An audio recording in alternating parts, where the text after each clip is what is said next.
जय हिंद दोस्तों, स्वागत है आपका हमारे YouTube चैनल में। आज की वीडियो में हम लेकर आए हैं आपके लिए यहाँ पर जूनियर सहायक अध्यापक भर्ती परीक्षा के लिए यहाँ पर हिंदी भाषा का प्रैक्टिस सेट। तो वीडियो को पूरा बस देखना है। यहाँ पर बहुत ही महत्वपूर्ण क्वेश्चन कंप्लीट करेंगे यहाँ पर। तो सभी लोग वीडियो को लाइक कर लें। अगर आप चैनल पर पहली बार आए हैं तो चैनल को सब्सक्राइब कर लें, बेल आइकन दबाएं, ऑल पर क्लिक करें ताकि ऑल वीडियो की जानकारी आपके यहाँ तक पहुँचे।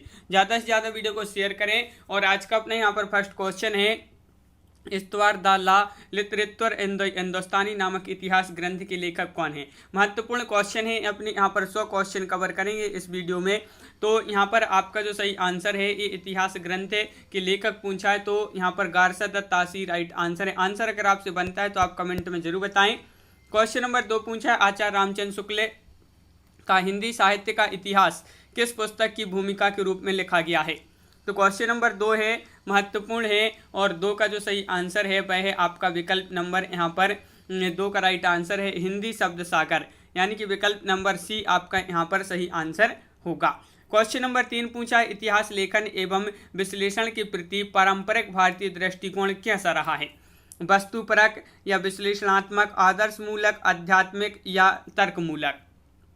तो क्वेश्चन नंबर 3 का राइट आंसर है आदर्श मूलक आध्यात्मिक, आपका सही आंसर होगा। विकल्प नंबर बी राइट आंसर है। अगला क्वेश्चन क्या पूछा है, हिंदी साहित्य का आरंभ के विषय में संगत विकल्प का चयन कीजिए। तो संगत विकल्प का चयन करना है यहाँ पर हिंदी साहित्य के आरंभ के विषय में। क्वेश्चन नंबर 4 है, महत्वपूर्ण है और इसका सही आंसर है 4 का विकल्प नंबर 1 रामकुमार वर्मा आदिकाल, आपका यहाँ पर सही आंसर होगा रामकुमार वर्मा आदिकाल। अगला क्वेश्चन क्या पूछा है, पंचे मकार यानी कि मध्य, मास, मत्स्य, मैथुन और मुद्रा का विधान किस साहित्य में मिलता है। जैन साहित्य, संत साहित्य, नाथ साहित्य या फिर सिद्ध साहित्य। तो क्वेश्चन नंबर 5 का सही आंसर है नाथ साहित्य, आपका सही आंसर है। विकल्प नंबर आपका यहाँ पर बी राइट आंसर है। क्वेश्चन नंबर 6 पूछा है, संदेश राशक की रचना विधा है, ये किस विधा की रचना है बताइए। महाकाव्य, खंडकाव्य, आख्यानक गीत है या वीर गीत है। तो क्वेश्चन नंबर 6 का राइट आंसर है, एक खंड काव्य माना जाता है संदेश राशक। विकल्प नंबर आपका सी यहाँ पर राइट आंसर है। क्वेश्चन नंबर 7 पूछा है, संगत अनुक्रम को बताइए। संगत अनुक्रम कौन सा है। क्वेश्चन नंबर आपका यहाँ पर पूछा है 7 और 7 का सही आंसर है संगत अनुक्रम जो यहाँ पर है वह खुमाण, रासो, दलपति, विजय, ये जो है संगत है। तो विकल्प नंबर 1 आपका यहाँ पर सही आंसर होगा। क्वेश्चन नंबर यहाँ पर 8 पूछा है, एक नार ने अचरज किया, सांप मार पिंजरे में दिया, काव्य पंक्ति के रचयिता कौन है, ये आपको बताना है। इससे काव्य पंक्ति के रचयिता पूछा है तो राइट आंसर है क्वेश्चन नंबर 8 का डी खुसरो, आपका सही आंसर होगा। उक्ति व्यक्ति प्रकरण नामक ग्रंथ व्याकरण ग्रंथ है और इसके रचनाकार कौन माने जाते हैं। उक्ति व्यक्ति प्रकरण ग्रंथ के रचयिता आपसे पूछा है कौन माने जाते हैं, तो बिल्कुल सही आंसर होगा आपका क्वेश्चन नंबर 9 है, महत्वपूर्ण है। और 9 का सही आंसर है यहाँ पर क्या है सही आंसर 9 का विकल्प नंबर आपका यहाँ पर 1 यानी कि दामोदर शर्मा। आदि पुराण, महापुराण और जस हरचर्यू के रचनाकार कौन हैं। तो क्वेश्चन नंबर 10 है, आदि पुराण, महापुराण और जस हरचर्यू के रचनाकार कौन है। तो क्वेश्चन नंबर 10 का राइट आंसर है आपका यहाँ पर विकल्प नंबर बी यानी कि पुष्पदंत, आपका यहाँ पर सही आंसर होगा। पुष्पदंत राइट आंसर है, बिल्कुल सही। अगला क्वेश्चन क्या पूछा है, नागरिक प्रचारणी सभा द्वारा प्रकाशित पृथ्वीराज रासो के बृहद संस्मरण में कितने समय या खंड हैं। तो नागरिक प्रचारणी सभा द्वारा प्रकाशित है पृथ्वीराज रासो और इसके बृहद संस्करण में कितने समय या खंड हैं। तो राइट आंसर है क्वेश्चन नंबर 11 का सी यानी कि 69 समय या खंड हैं। क्वेश्चन नंबर 12 पूछा है, आदिकाल में बालनाथ किसे कहा गया है। आदिकाल में बालनाथ किसे कहा गया है। तो क्वेश्चन नंबर 12 का राइट आंसर है जलंधर नाथ, जलंधर नाथ को कहा गया है। तो विकल्प नंबर 1 आपका यहाँ पर सही आंसर है। क्वेश्चन नंबर 13 पूछा है, वज्रयानियों का प्रभाव किस क्षेत्र में था। पूर्वी भारत में, दक्षिणी भारत में या पश्चिमी भारत में या फिर आपका जो अगला विकल्प है उत्तरी भारत में। तो क्वेश्चन नंबर 13 का राइट आंसर है पूर्वी भारत में वज्रयानियों का प्रभाव रहा है। तो विकल्प नंबर 1 सही आंसर है। सगुण भक्ति का आदि स्रोत ग्रंथ कौन सा है। रामायण है, छंद योग उपनिषद है या श्रीमद् भागवत पुराण है या कठोपनिषद है। तो सगुण भक्ति का आदि स्रोत ग्रंथ जो है वह कौन सा है। तो 14 का बी राइट आंसर है। श्रीमद् भागवत पुराण आपका सही आंसर यहाँ पर है। शिव किस भाषा का शब्द है। क्वेश्चन नंबर 15 है और 15 का सही आंसर है सेव किस भाषा का शब्द है, तो क्वेश्चन नंबर 15 का राइट आंसर होगा तमिल। विकल्प नंबर बी सही आंसर है। कबीर को वाणी का डिक्टेटर की संज्ञा किस साहित्यकार ने दी है, कबीर को वाणी का डिक्टेटर की संज्ञा किस साहित्यकार ने दी है, तो क्वेश्चन नंबर 16 का सही आंसर यहाँ पर होगा विकल्प नंबर 1 हजारी प्रसाद द्विवेदी। हजारी प्रसाद द्विवेदी आपका सही आंसर है, बिल्कुल सही। अगला क्वेश्चन क्या है, आरती कीजिए हनुमान लला की दुष्ट दलन रघुनाथ कला की, पंक्तियां हैं किसने रची हैं, बताइए। आरती कीजिए हनुमान लला की दुष्ट दलन रघुनाथ कला की, तो ये पंक्तियां किसने रची हैं, तो 17 का राइट आंसर है विकल्प नंबर सी रामानंद आपका सही आंसर है। मिर्कावती में किसकी प्रशंसा की गई है, शेरशाह या सिकंदर या सिकंदर शाह या हुसैन शाह या जहांगीर, तो क्वेश्चन नंबर 18 का राइट आंसर है यहाँ पर विकल्प नंबर बी यानी कि हुसैन शाह आपका यहाँ पर सही आंसर है, बिल्कुल सही राइट आंसर है। चित्रावली रचना है किसकी रचना है, चित्रावली मंझन, नूर मोहम्मद, उस्मान या शेख नबी। क्वेश्चन नंबर 19 है और 19 का सही आंसर है आपका यहाँ पर विकल्प नंबर आपका 19 का सी राइट आंसर है, उस्मान आपका यहाँ पर सही आंसर है, बिल्कुल सही। उस्मान यहाँ पर जिन्होंने बताया है उनका सही आंसर होगा। क्वेश्चन नंबर 20 पूछा है, मोही का हंसैसी की कोह रही पंक्ति किस कवि की है, ये पंक्ति आपको बताना है क्वेश्चन नंबर 20 में, ये पंक्ति किसकी है, तो 20 का राइट आंसर है ये जायसी जी की पंक्ति मानी जाती है, विकल्प नंबर 1 आपका सही आंसर है। अगला क्वेश्चन क्या पूछा है, क्वेश्चन नंबर 21 मलुक दास का जन्म स्थान है कड़ा, पटना, मेरठ या धौसा, तो क्वेश्चन नंबर है 21 और 21 का सही आंसर है कड़ा यानी कि विकल्प नंबर 1 सही आंसर होगा। दोहा चौपाई शैली में रचित कृष्ण चरित्र संबंधी प्रबंध रचना है कौन सी है, दोहा चौपाई शैली में रचित कृष्ण चरित्र संबंधी जो प्रबंध रचना है वह कौन सी है, तो 22 का राइट आंसर है 1 यानी कि ब्रजविलास। ब्रजविलास आपका सही आंसर है, बिल्कुल सही। अगला क्वेश्चन है, सूरसागर का सर्वाधिक मर्म स्पर्शी अंश कौन सा है, सूरसागर का बताना है। सूरसागर का सबसे सर्वाधिक जो मर्म स्पर्शी अंश है वह कौन सा है, तो 23 का राइट आंसर है, विकल्प नंबर आपका ए राइट आंसर होगा, भ्रमर गीत आपका राइट आंसर यहाँ पर। अगला क्वेश्चन पूछा है, राधा वल्लभ संप्रदाय का प्रचार प्रसार करने वाले आचार्य हैं कौन है, तो 24 का सही आंसर है, राधा वल्लभ संप्रदाय का प्रचार प्रसार करने वाले जो आचार्य हैं वह हैं हेत हरिवंश। कौन है, हेत हरिवंश आपका यहाँ पर सही आंसर है, बिल्कुल सही। विकल्प नंबर डी आपका सही आंसर होगा। अगला क्वेश्चन है, असंगत बताइए, असंगत कौन सा है यहाँ पर क्वेश्चन नंबर 25 में, असंगत बताना है। भक्तमाल नाबादास, रास बोध कबीर, आशा दीवार नानक या फिर रास पंचाध्यायी नंददास, तो 25 का राइट आंसर है बी राइट आंसर है, रासबोध कबीर ये जो है आपका सही आंसर होगा।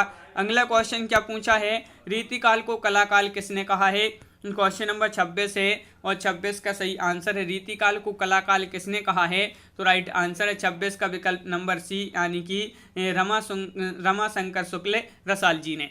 रीतिकाल के पतन का क्या कारण था, क्वेश्चन नंबर 27 पूछा है और 27 का सही आंसर आपका यहाँ पर जो है बिल्कुल सही राइट आंसर है 27 का डी यानी कि उपरोक्त सभी। आचार्य शुक्ल ने उक्ति वैचित्र और शब्द क्रीड़ा का प्रेमी किस कवि को कहा है, किसने, आचार्य शुक्ल ने, तो किस को कहा है, तो 28 का राइट आंसर है आपका केशवदास, बिल्कुल सही। सुजान विनोद की रचनाकार कौन है, क्वेश्चन नंबर है आपका 29, महत्वपूर्ण क्वेश्चन है सुजान विनोद और इसके जो रचनाकार हैं वह कौन है, तो राइट आंसर है देव।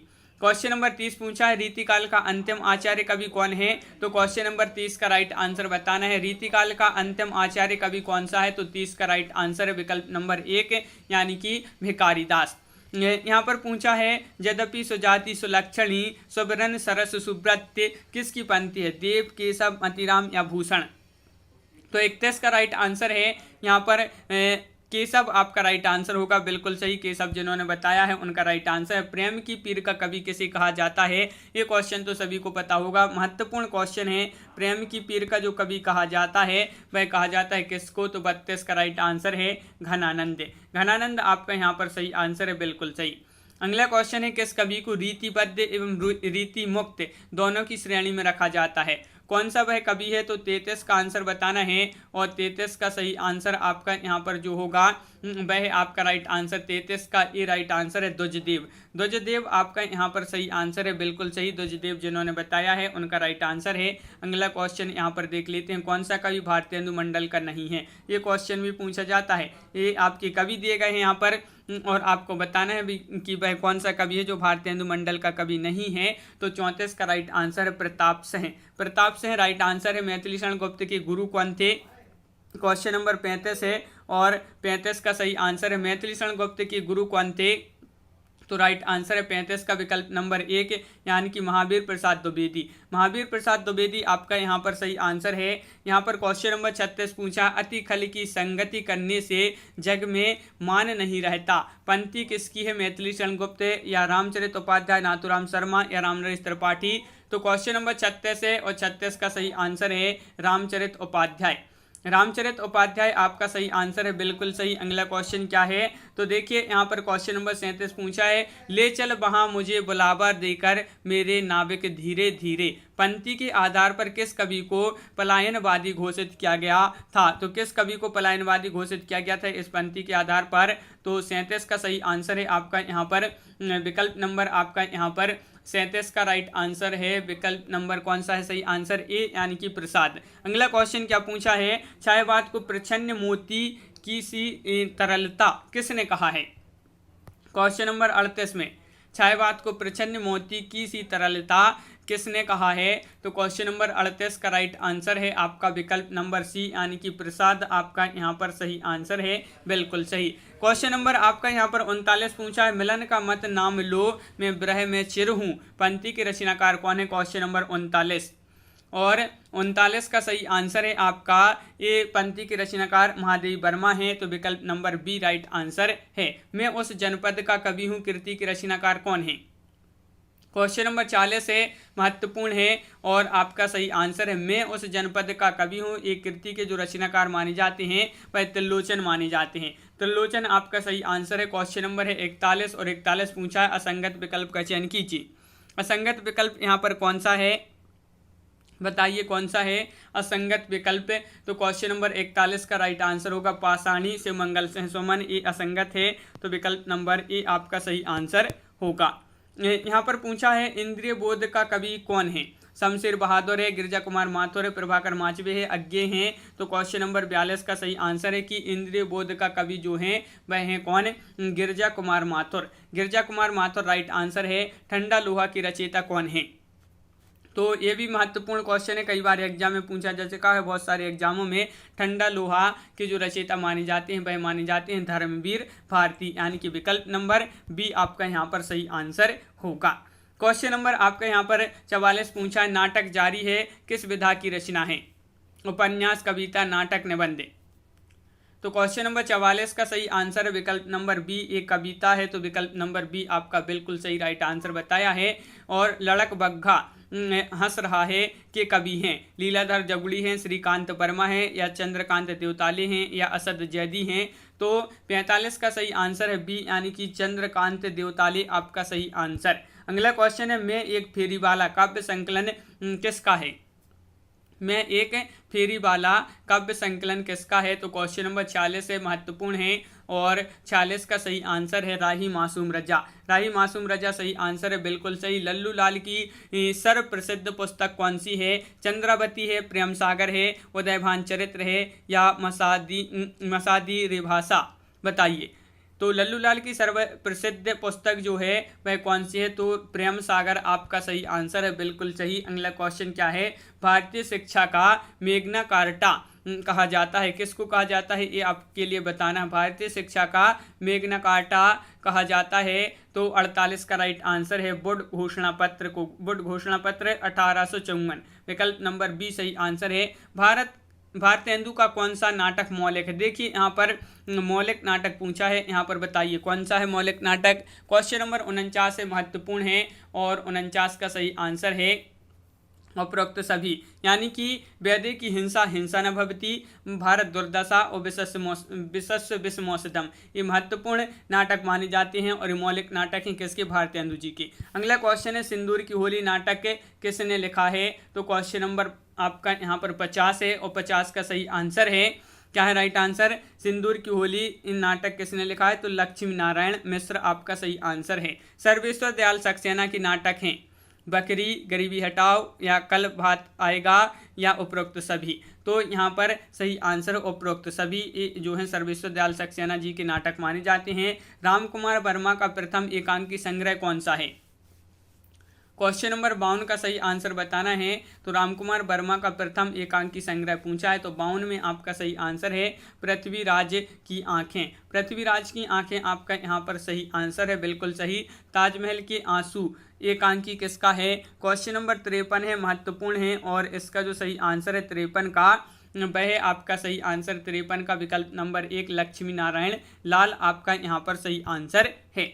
मुक्तिबोध उपन्यास किसने लिखा है? क्वेश्चन नंबर 54 का आंसर बताइए। मुक्तिबोध उपन्यास किसने लिखा है? तो 54 का सही आंसर है आपका यहाँ पर विकल्प नंबर डी राइट आंसर होगा, यानी कि जैनेन्द्र। जैनेन्द्र आपका यहाँ पर सही आंसर है, बिल्कुल सही। अगला क्वेश्चन है अर्धनारीश्वर उपन्यास के लेखक कौन माने जाते हैं? 4 विकल्प दिए गए हैं, क्वेश्चन नंबर 55 है। और सभी लोग वीडियो को लाइक अवश्य करते जाएं। आखिरी में बताइए कितने क्वेश्चन आपसे यहाँ पर सही बने हैं। और अर्धनारीश्वर उपन्यास के लेखक पूछा है, तो 55 का सही आंसर है विकल्प नंबर बी विष्णु प्रभाकर। अगला क्वेश्चन है अब्दुल बिस्मिल्लाह कृत झीनी झीनी बीनी चदरिया में किसका चित्रण हुआ है? किसका चित्रण है ये आपको बताना है। तो कबीर के जीवन काल का, भारत की सांप्रदायिक समस्या का, बुनकरों की जीवन संघर्ष का, या इनमें से कोई नहीं। तो राइट आंसर है बुनकरों की जीवन संघर्ष का, तो विकल्प नंबर सी सही आंसर यहाँ पर होगा। अगला क्वेश्चन यहाँ पर पूछा है उसने कहा था कहानी का मुख्य पात्र कौन है? बताइए। 4 विकल्प आपके यहाँ पर दिए गए हैं। उसने कहा था कहानी का मुख्य पात्र पूछा है, तो 57 का सही आंसर है आपका विकल्प नंबर सी, यानी कि लहना सेन। लहना सेन आपका सही आंसर है, बिल्कुल सही, लहना सेन राइट आंसर है। हत्या नामक कहानी के लेखक कौन है? हत्या नामक कहानी है, ये याद रखिए कहानी है, और इसके जो लेखक हैं वह हैं कौन? तो राइट आंसर है जैनेन्द्र। जैनेन्द्र आपका सही आंसर है, बिल्कुल सही। सदाचार की ताबीज निबंध के लेखक कौन माने जाते हैं? विद्यानिवास मिश्र, कमलेश्वर मोहन राकेश, या हरिशंकर परसाई। तो 59 का आपका जो सही आंसर है, बहुत बढ़िया, यहाँ पर हरिशंकर परसाई होगा सही आंसर। और क्वेश्चन नंबर 60 पूछा है महावीर प्रसाद द्विवेदी का निबंध कौन सा है? यहाँ पर बताइए। क्वेश्चन नंबर 60 है, महत्वपूर्ण है। महावीर प्रसाद द्विवेदी का निबंध है, तो 60 का सही आंसर है आपका यहाँ पर विकल्प नंबर डी उपरोक्त सभी राइट आंसर है। कालिदास और उनकी कविता, महाकवि माघ का प्रभात वर्णन, कवियों की उर्मिल विषयक उदासीनता, उपरोक्त सभी आपका सही आंसर है। विजयेंद्र स्नातक के निबंध हैं, विजयेंद्र स्नातक के निबंध हैं चिंतन के क्षण, विमर्श के क्षण, विचार के क्षण, उपरोक्त सभी। तो 61 का राइट आंसर उपरोक्त सभी ये जो है निबंध हैं किसके? विजयेंद्र स्नातक। अगला क्वेश्चन है हिंदी कोविद रत्नमाला के लेखक कौन माने जाते हैं? क्वेश्चन नंबर 62 है, महत्वपूर्ण है। और क्वेश्चन नंबर 62 का सही आंसर बताइए। यहाँ पर हिंदी कोविद रत्नमाला के लेखक पूछा है, तो 62 का बी आपका यहाँ पर सही आंसर है श्याम सुंदर दास। श्याम सुंदर दास आपका सही आंसर है। इंद्रनाथ मदान की पुस्तक कौन सी है? बताइए। प्रेमचंद एक विवेचन, कामायनी मूल्यांकन, उपरोक्त दोनों, या कोई नहीं। तो क्वेश्चन नंबर है अपना यहाँ पर 63 और 63 का सही आंसर है उपरोक्त दोनों। प्रेमचंद्र एक विवेचन, कामायनी मूल्यांकन और मूल्यांकन इंद्रनाथ मदान की पुस्तक है। अगला क्वेश्चन क्या है? तो यहाँ पर हिंदी में संस्मरण की जन्मदात्री पत्रिका है।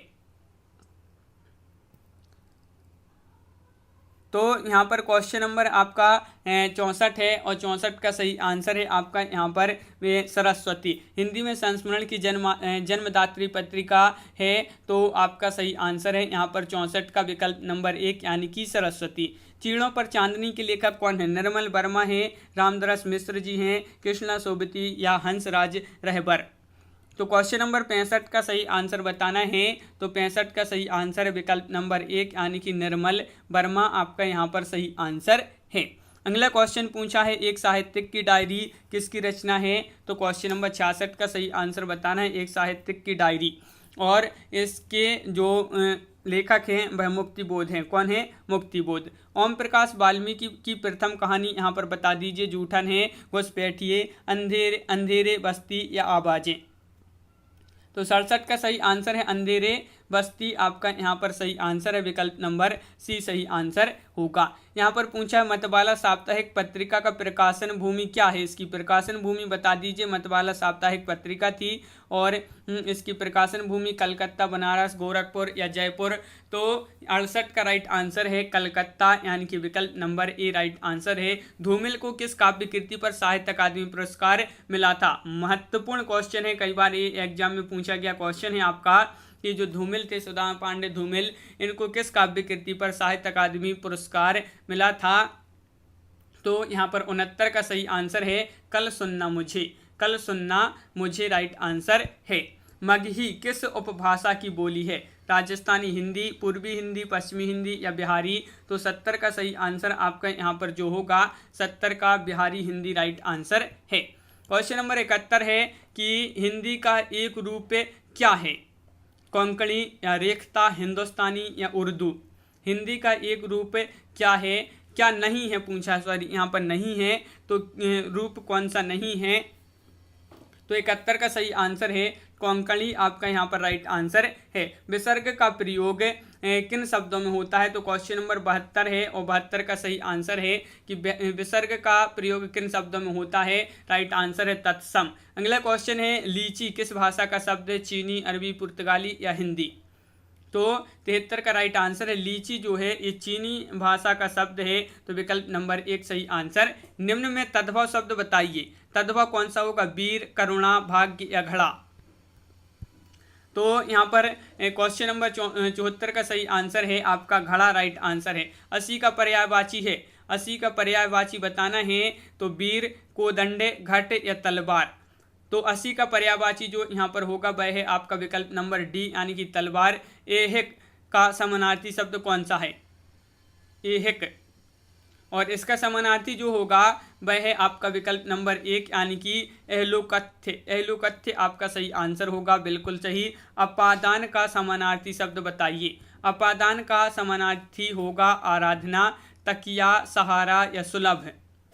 तो 77 का ये राइट आंसर है आराधना राइट आंसर होगा। मधुमालती के रचनाकार कौन है? क्वेश्चन नंबर 78 है और 78 का सही आंसर है विकल्प नंबर 1 राइट आंसर होगा मंझन। मंझन आपका यहाँ पर सही आंसर है। मधुमालती के रचनाकार मंझन है। महत्वपूर्ण क्वेश्चन है आपका, कई बार पूछा गया है ये क्वेश्चन। और अगला क्वेश्चन है धावक का सही संधि विच्छेद कीजिए। तो धावक का सही संधि विच्छेद बताना है क्वेश्चन नंबर 79 में, और धो धन अक यानी बराबर धावक आपका सही आंसर है विकल्प नंबर सी। निम्नलिखित में से अशुद्ध वर्तनी वाला शब्द कौन सा है?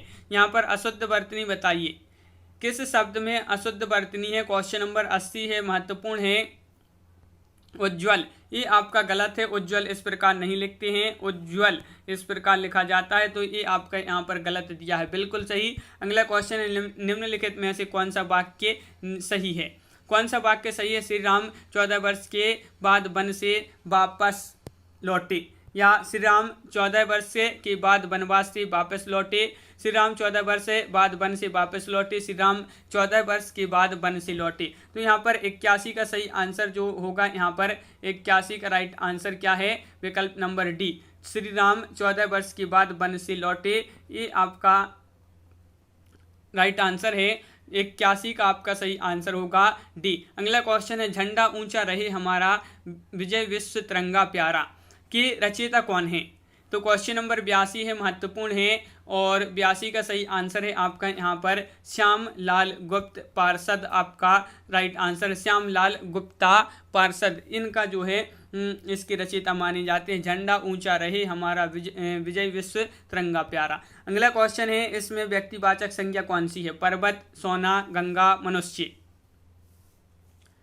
तो 83 का राइट आंसर है यहाँ पर 83 का होगा गंगा। ये जो है क्या है? व्यक्तिवाचक संज्ञा है। अगला क्वेश्चन क्या पूछा है कि निम्नलिखित में से कौन सा शब्द कृदंत है?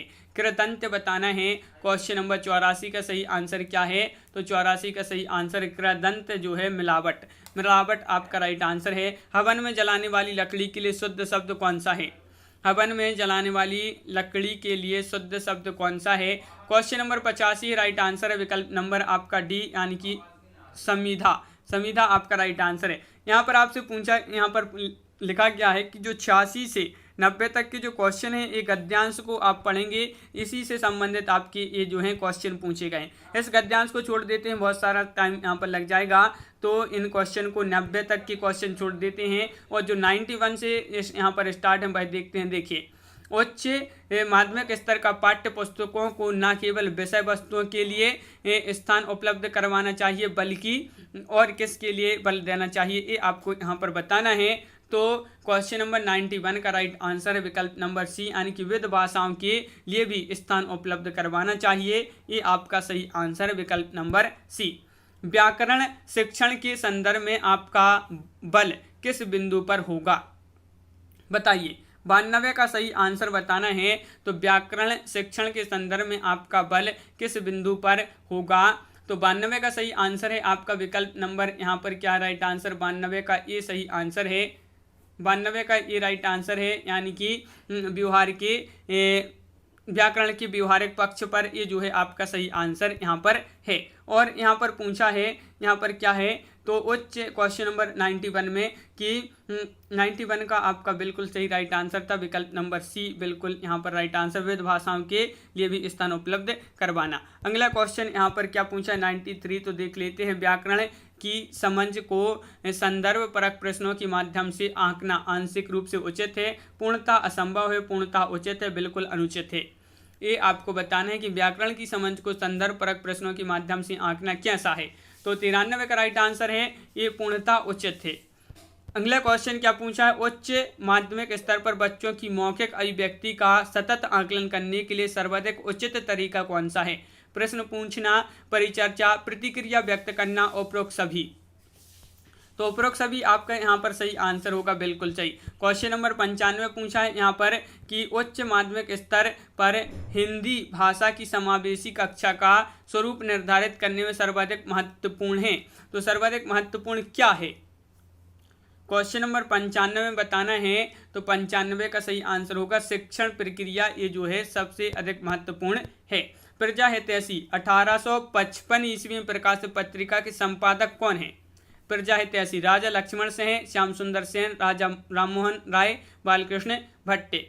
96 का ये राइट आंसर है राजा लक्ष्मण सेन, बिल्कुल सही। हिंदी की प्रथम कहानी लेखिका कौन है? कई बार ये एग्जाम में पूछा गया, बहुत सारे एग्जाम में ये क्वेश्चन पूछा गया है कि हिंदी की पहली यानी कि प्रथम कहानी लेखिका कौन है? तो 97 का बी बंग महिला आपका सही आंसर यहाँ पर होगा। संस्कृति के 4 अध्याय रचना पर सन 1959 ईस्वी में किसे साहित्य अकादमी पुरस्कार मिला था? याद रखिए, साहित्य अकादमी पुरस्कार मिला था संस्कृति के 4 अध्याय इस रचना पर। कब मिला था? 1959 में मिला था। कौन सा पुरस्कार? साहित्य अकादमी पुरस्कार। किसको मिला था? तो राइट आंसर है दिनकर। अगला क्वेश्चन क्या पूछा है? सिद्ध कवि सरहपा जो हिंदी के सर्वप्रथम कवि माने जाते हैं द्वारा दोहा कोश की रचना का समय क्या है? दोहा कोश रचना का समय बताना है। तो राइट आंसर है सी यानी कि 769 ईस्वी। आहवा उपन्यास पर 2003 ईस्वी में किस साहित्यकार को व्यास सम्मान से सम्मानित किया गया? आहवा ये उपन्यास है और 2003 में इसको कौन सा पुरस्कार मिला था? व्यास सम्मान। और इसके लेखक कौन है? तो इसके लेखक हैं कौन? चित्रा मुदगल आपका यहाँ पर सही आंसर होगा। विकल्प नंबर ए आपका राइट आंसर है। तो इस प्रकार अपनी यहाँ पर बहुत ही महत्वपूर्ण क्वेश्चन कवर हुए हैं, कंप्लीट हो गए। तो किस प्रकार ये वीडियो आपके लिए कैसा लगा कमेंट में जरूर बताएं। अगर आप चैनल पर पहली बार आए हैं तो चैनल को सब्सक्राइब कर लें, बेल आइकन दबाएं, ऑल पर क्लिक करें ताकि ऑल वीडियो की जानकारी आपके यहाँ तक पहुँचे। ज़्यादा से ज़्यादा वीडियो को शेयर करना है ताकि अन्य लोग भी यह वीडियो देख सकें और वीडियो को लाइक करना ना भूलें। इसी तरह के बहुत सारे वीडियो आने वाले हैं तो आप चैनल को सब्सक्राइब अवश्य कर लें। आज की वीडियो में बस इतना ही। सभी के लिए बहुत बहुत धन्यवाद। सभी के लिए जय हिंद।